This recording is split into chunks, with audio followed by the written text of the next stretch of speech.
Hi there, I'm JD, and welcome back to my quest to use mods to make PlateUp more like running a real restaurant. If you missed the first video, there's a link in the description and probably somewhere on the screen too.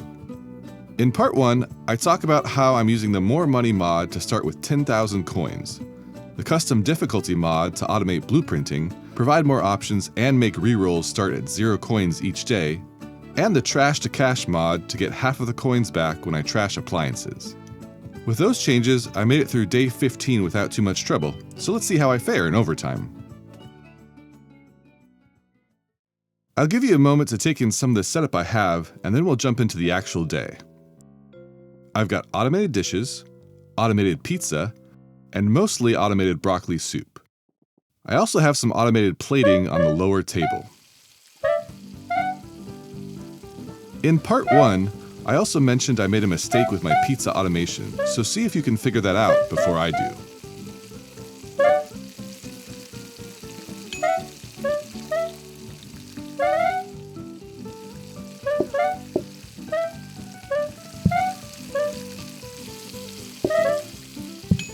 To save time, I'll be showing the first couple customers being served each day and then skipping to the last few customers, as I think that shows most of the operations going on without taking extra time.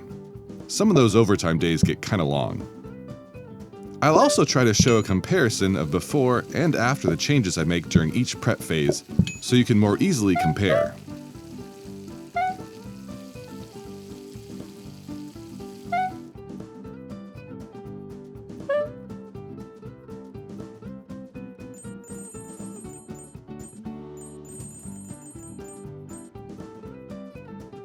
Here I add the second metal table so I can skip sides altogether and add a frozen prep station to store mushroom pizza slices.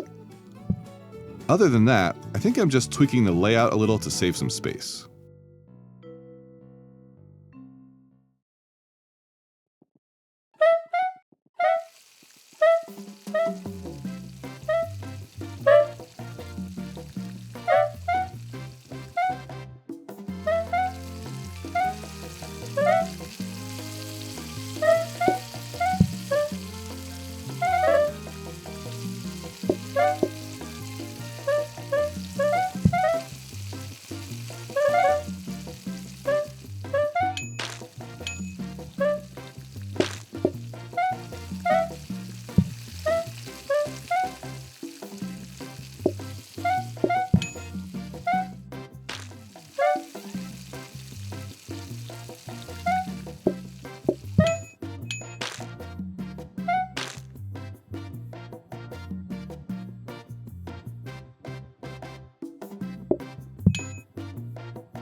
During this prep phase, I add an auto plater for the top table, and then have both auto platers feed automatically from the dishwasher setup for their respective table.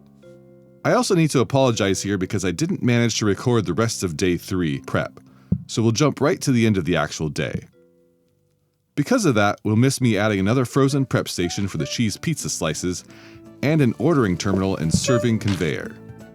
Those enhancements allow me to stay in one spot while serving, which speeds things up a bit.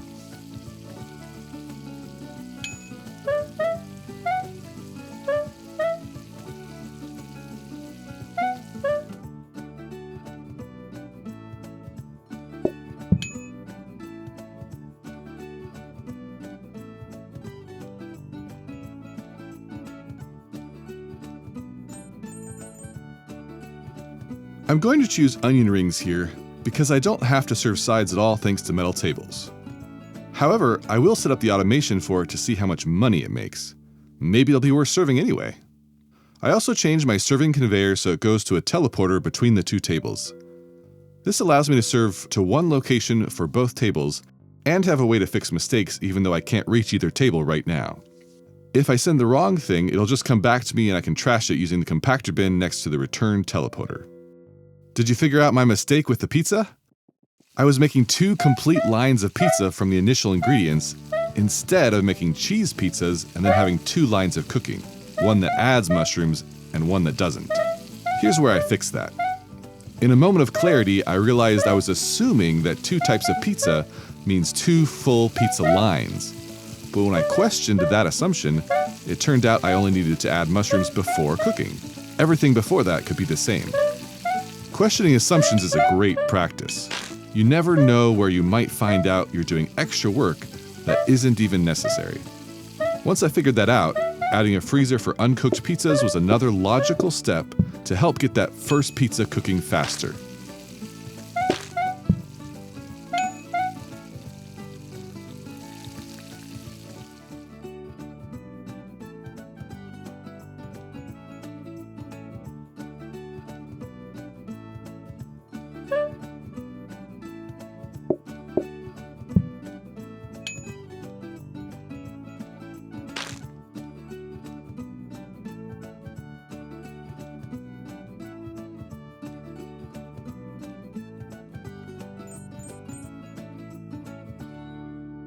Here I condense the dishwashing and auto-plating system back into one line to save space. I also experiment with only using one soaking sink because my group size is only 1, so I'm curious if that'll keep up okay. If it does, it means I can save space to make room for future food automation. I also make a small tweak on the right to use a rapid mixer instead of a conveyor mixer for the tomato sauce. This removed tomato sauce as the pizza bottleneck. After this change, the cheese chopping is the slowest part instead, and the pizzas get to the hobs a little faster. Making minor improvements is another great habit. Sometimes that's all it takes to make a noticeable improvement in one area.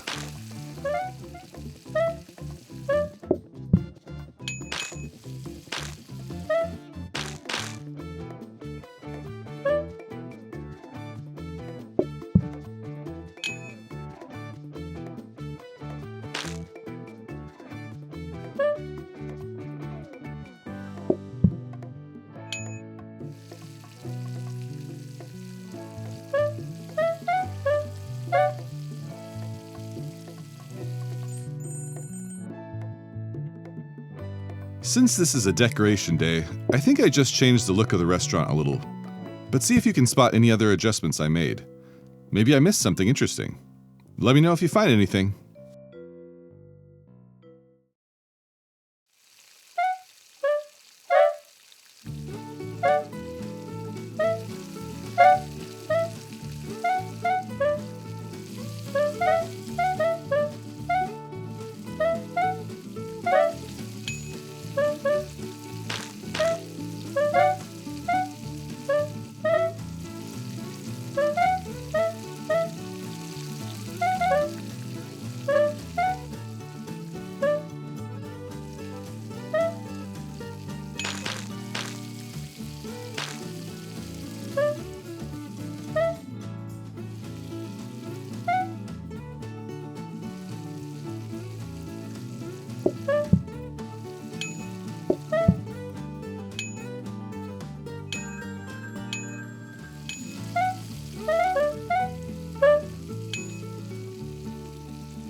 Now that I'm down to one line of pizza prep, it's straightforward to add the onion pizza track and end up with 3 frozen prep stations for the different slices.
Here's another prep where I'm not sure I made any notable changes. I think I just moved some floor mats around. Let me know if you spot anything else I changed.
There's going to be another jump here from day 9 prep to day 10 prep, but nothing much changes between these 2 days, so I've just skipped those days to get to more of the good stuff.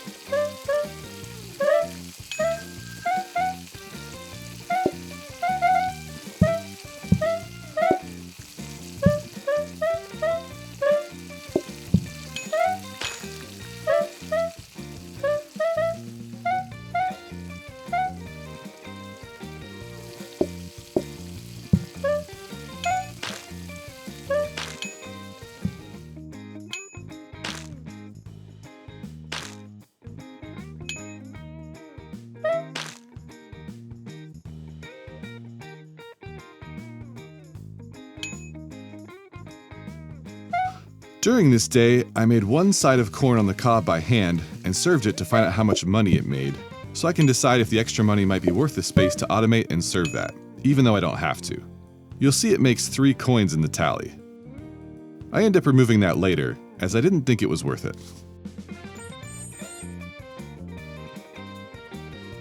At the beginning here, you might catch something I do with a teleporter. I replace the serving conveyor with my other number 7 teleporter, but then switch it back later. I tried teleporting to tables to leverage the Give That Back mod, where you can retrieve items you've teleported, in case I make mistakes. However, the autoplating didn't work with that, so I scrapped the idea. I also managed to squeeze the pizza dough making in on the right side of the restaurant now, so I can save time and space by not teleporting.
Alright, this is a big one.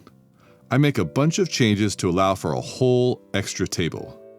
I have to use 2 teleporter pairs to deliver soup now, and I need more conveyors and a separate dishwashing area. Thankfully, I've been saving up teleporters so I have all I need for both of those.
I'm going to choose cherry pie here.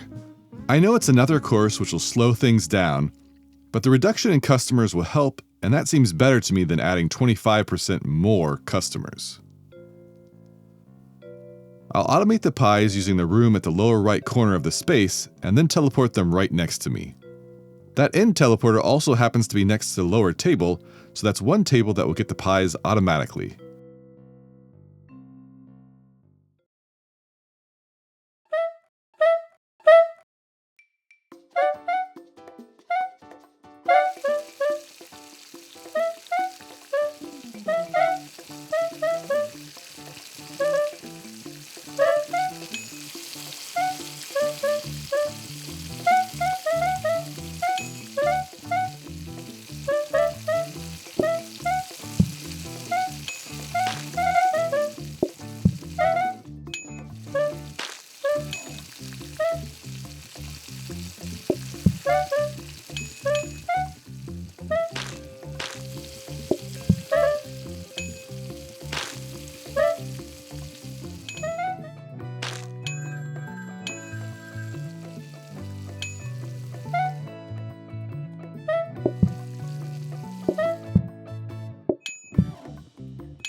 I add a freezer for the cherry pies here to speed up getting that first pie delivered.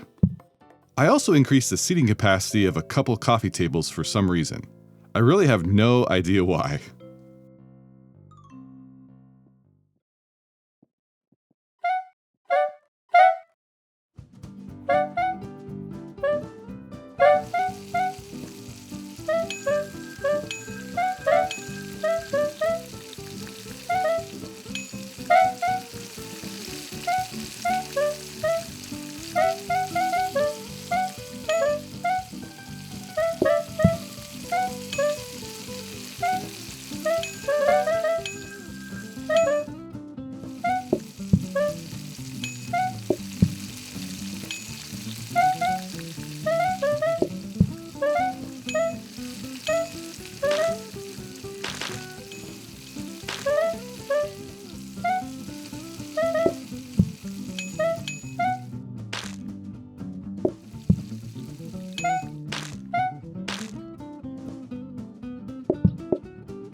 I choose instant service to both save me the trouble of using the ordering terminal and to avoid the cheese boards. That would take a bit of space to automate, but separating out the empty cheese boards from the dirty dishes was what really had me concerned. However, now that I made it through overtime day 15, this seems like a good spot to stop. I have over 1,000 coins left, so it's possible I started with too much money to keep it challenging. However, at one point I only had about 1,000 coins, so I'm not sure how much I would want to drop it. Maybe as low as 7,500? The type of food being served might affect how much starting capital is needed too. If you have a suggestion for a good starting amount, let me know. Otherwise, I'm really happy with the changes I made and how they made the game feel more like a real restaurant. Thanks for watching, and I'll catch you next time.